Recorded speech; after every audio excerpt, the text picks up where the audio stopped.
Hello, and thank you for joining us today in our study of the book of Psalms. Today we are in Psalm 16. And in this psalm, David is going to talk about his mindset when it comes to his relationship with the Lord. And so he's not just going to talk about it from the standpoint of what God's relationship with him is, but how it is that he thinks about his relationship with God.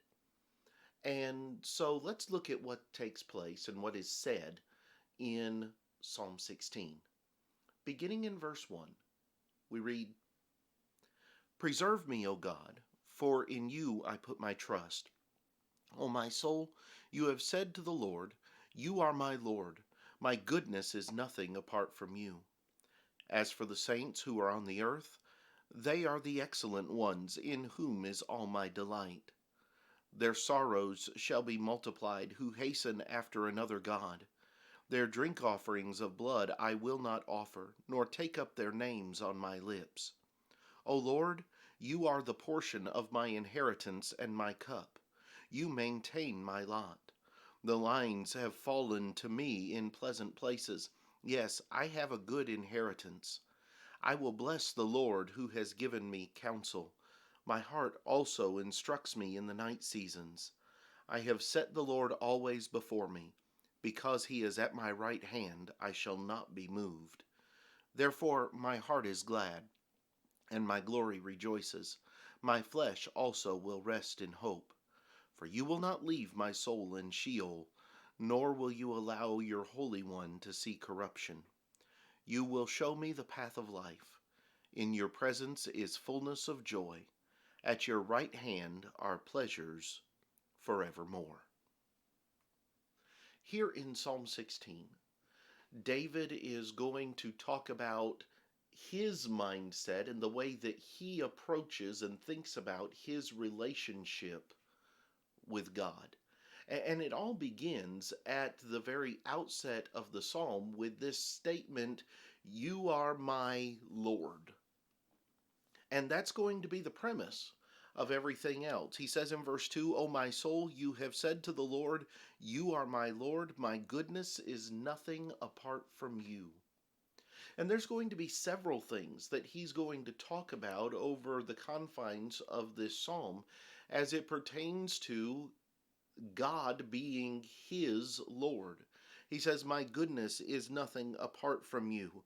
That their sorrows will be multiplied who hasten after another God, but you won't find me doing that. He says, "Oh Lord, you are the portion of my inheritance and my cup. You maintain my lot. I will bless the Lord who has given me counsel," verse 7. "I have set the Lord always before me," verse 8. "Because he is at my right hand, I shall not be moved."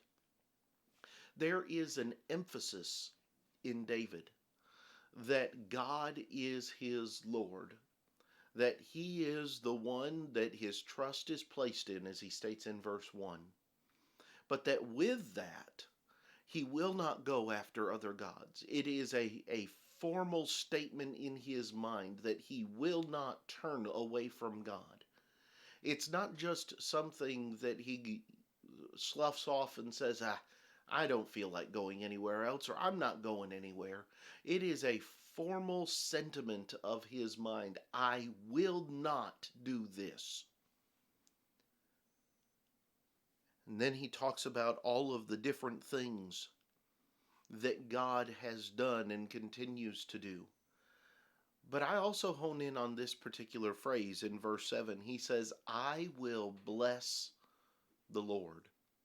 Usually when we think about the idea of blessings, we think about it from the standpoint of God blessing us. And yet it is the case that the faithful servant of God, the one who is willing to listen, the one who is willing to be obedient, the one who is truly and fully devoted, is a blessing to God. He says, "I will bless the Lord who has given me counsel." So in the fullness of this psalm, The sentiment of David's heart is, "You are my Lord, and as such, I will not leave your side." He makes the statement, "I shall not be moved." You see, moving away from God is a choice. It is a choice that we make. It's not something that just happens. It's not because God moved away from us or God abandons us. It is because we choose to leave God. No one can force us to do so. David says, "I shall not be moved." But then I also want you to notice at the end of the psalm that there is going to be a statement that is going to be made by David that is going to be a prophecy that's going to be utilized in the New Testament.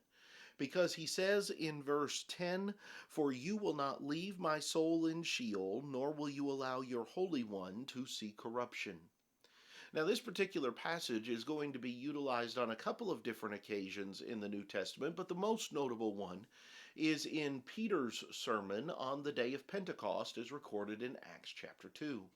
Because in the culminating statements of that sermon, Peter is going to quote this particular psalm in relation to David, that David says that you will not allow your Holy One to see corruption. And that statement is going to be applied to the resurrection of Jesus as the Holy One of God. David here is not talking about himself in the latter half, but rather he is talking about the Savior that is to come, the one who would be raised from the dead so that he might rule over all. And so you have this prophecy that is going to be made 1,000 years before Jesus, that he would not remain and see corruption in death, but rather he will be raised in 3 days. And so you have that found here in the end of Psalm 16. There are several other things we could discuss out of this psalm, and some ways that we could dive deeper into what it is that David is saying.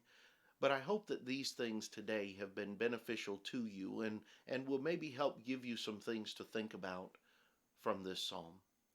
Next time, we will come back and we will begin examining Psalm 17.